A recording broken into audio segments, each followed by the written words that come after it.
Aula número 2 para o concurso do TRE. Pessoal, esse é o maior concurso público do ano. E a gente está esgotando o edital aqui através da melhor metodologia. Nós já falamos de 4 tópicos do edital e agora eu vou falar sobre mais 2. Vamos falar agora sobre fontes do direito administrativo. Essas são as fontes do direito administrativo que você precisa saber para a sua prova. Existem fontes que são primárias e fontes secundárias. Vou te explicar. Pessoal, fonte é de onde vêm as regras do direito administrativo. E como a gente sabe que o Estado só pode fazer o que está na lei, a única fonte primária do direito administrativo é a lei. Mas quando eu falo da lei, gente, eu estou falando de lei em sentido amplo. Como assim em sentido amplo? Em sentido amplo, gente, a lei vai abranger as normas constitucionais, a legislação infraconstitucional e os regulamentos administrativos. Essa é a fonte mais cobrada nas provas de concurso público. Tá em verde porque responde a 100 questões de prova.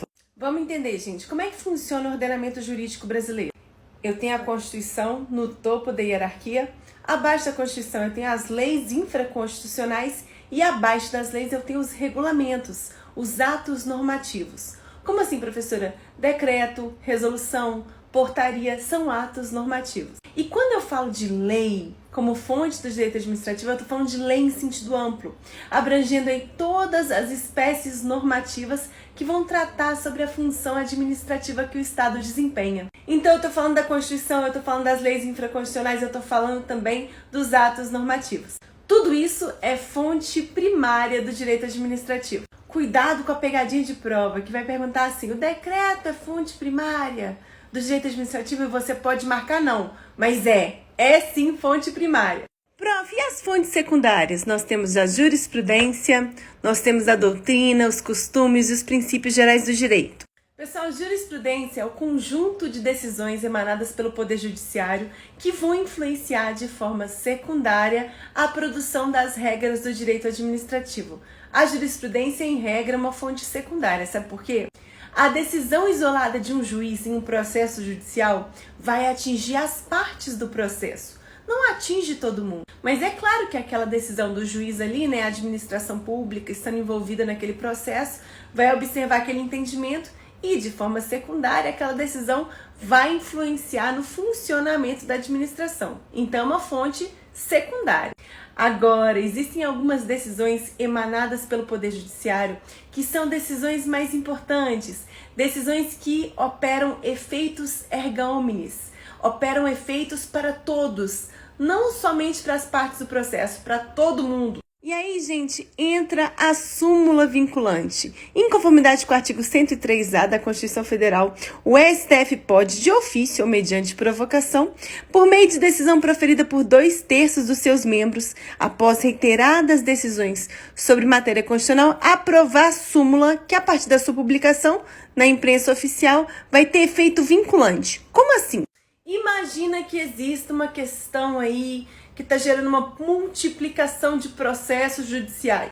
Cada juiz está decidindo aquela questão em conformidade com o seu entendimento, porque cada cabeça uma sentença. O STF vê essa bagunça e fala, opa, vamos editar uma súmula vinculante. Mediante a aprovação de 2/3 do STF, a gente vai estabelecer um entendimento único sobre essa questão. A partir do momento que a súmula vinculante é publicada, todos os juízes vão ter que decidir sobre aquela situação ali, seguindo o entendimento da súmula. Inclusive, a administração pública também vai ter que seguir aquele entendimento da súmula. Vocês estão vendo, gente, que a súmula vinculante, ela é uma decisão do STF, da Corte Suprema do Judiciário, que gera efeitos vinculantes, efeitos para todos e vinculantes. Então, ela não pode ser uma mera fonte secundária. Ela é um pouquinho mais importante do que uma mera jurisprudência. A gente fala que ela é uma fonte principal ou direta. Tá coladinha aí com a fonte primária, que é a lei. Além disso, também é fonte do direito administrativo a doutrina, gente, que é o conjunto de teses e estudos acerca do direito, que vai influenciar na elaboração das leis. E os costumes. Os costumes é um conjunto de regras não escritas, adotadas pela sociedade, pelos servidores públicos, vão ser o quê? Uma fonte também secundária indireta. E os princípios gerais do direito que vão influenciar a produção das normas como um todo.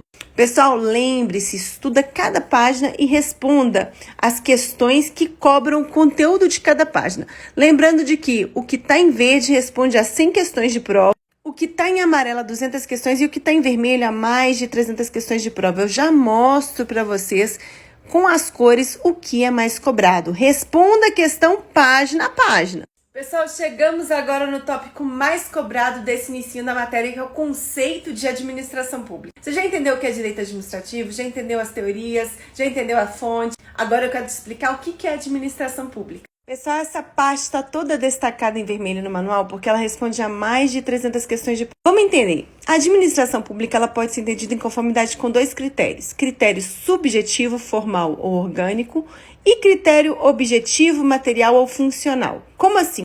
Pessoal, a administração pública em conformidade com critério subjetivo está falando dos sujeitos, das entidades, dos órgãos, de quem faz parte da administração.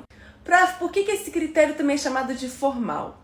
Porque são as formalidades da lei, é a lei que estabelece quem é que faz parte da administração. Então tá, prof, administração segundo o critério subjetivo, eu vou lembrar desse de sujeito, tá falando de quem faz parte. E administração segundo o critério objetivo ou material. Aí, gente, eu tô falando do objeto, da matéria. O que a administração pública faz? Ela presta serviço público, ela exerce o poder de polícia, ela intervém na propriedade privada, ela faz um monte de coisa. Então, atenção para o macete, porque esse é o ponto mais cobrado nesse capítulo, gente. Administração pública segundo um critério subjetivo, olha o SU grandão. SU grandão de sujeitos, órgãos e entidades que desempenham a função administrativa, em conformidade com a lei. Esse critério é chamado de subjetivo ou formal, porque são as formalidades da lei que estabelecem quem faz parte. E administração pública segundo um critério material objetivo, olha o MA grandão. Trata-se da matéria, da função que a administração pública realiza. Dito isso, vamos para o nosso próximo tópico, regime jurídico administrativo. Pessoal, nós vamos falar agora dos princípios administrativos. O princípio mais cobrado é o princípio da impessoalidade. Esses são os artigos e súmulas mais importantes. Você que está com material, assiste a videoaula. É uma videoaula só explicando todo esse conteúdo, antes de iniciar a leitura. Vamos entender o que é regime jurídico administrativo. Pessoal, regime vem de regra. Quais são as regras que vão estabelecer como é que a administração pública vai atuar? Quando eu falo de princípio, eu estou falando de orientações gerais que a administração pública vai seguir. E são dois princípios que são centrais no direito administrativo. O primeiro ponto que eu quero falar com vocês é que não existe hierarquia entre princípios. Eu não posso falar que um princípio é mais importante que o outro. Isso não existe. O que acontece quando a gente tem uma multiplicidade de princípios? Todos serão aplicados, na medida que for possível, todos esses princípios vão ser cumpridos pela administração. Mas existem dois princípios que são centrais. Esses princípios, eles formam a lógica da matéria, a lógica do direito público. Quais são eles? O princípio da supremacia do interesse público frente ao privado e o princípio da indisponibilidade do interesse público. O princípio da supremacia do interesse público é aquele que estabelece que o interesse público ele prevalece frente ao interesse privado. Em um conflito entre o interesse de um cidadão e o interesse da coletividade, vai prevalecer o interesse da coletividade. E quem é que busca atender esse interesse? O Estado. Então, se é o Estado que busca atender o interesse da coletividade, o Estado vai ter mais poderes para fazer valer o interesse do povo. Ele vai ter mais poderes do que o cidadão. Então, primeira prerrogativa, o Estado tem mais poder que o cidadão. Só que ele vai usar esses poderes em conformidade com a lei, porque nós estamos em um Estado de direito. E aí que entra o outro princípio central que forma o regime jurídico administrativo, que é o princípio da indisponibilidade do interesse público. O interesse público, gente, é indisponível. O agente público ele não pode dispor, ele não pode abrir mão do interesse público.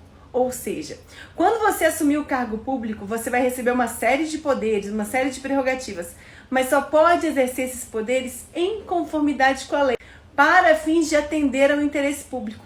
Então, na medida em que o Estado tem muito poder, ele tem muito poder mesmo, ele também sofre limitações. Esse poder também está limitado pela lei, porque em momento algum o agente público pode abrir mão do interesse público. Só que, gente, é importante lembrar que o STF entende ser possível atenuar o princípio da indisponibilidade do interesse público em algumas situações, em particular na realização de transações administrativas, como assim? Digamos que você seja um grande devedor de tributo e não tem dinheiro para pagar os tributos, só tem uma fazenda localizada num solo árido, um terreno horroroso. E você chega para o Estado e fala, eu quero pagar minha dívida com essa fazenda. O Estado fala, não tem interesse público em receber essa fazenda. Não tem como eu reverter essa fazenda em nenhuma política pública, mas como é só a única forma de pagar, eu vou atenuar a aplicação do princípio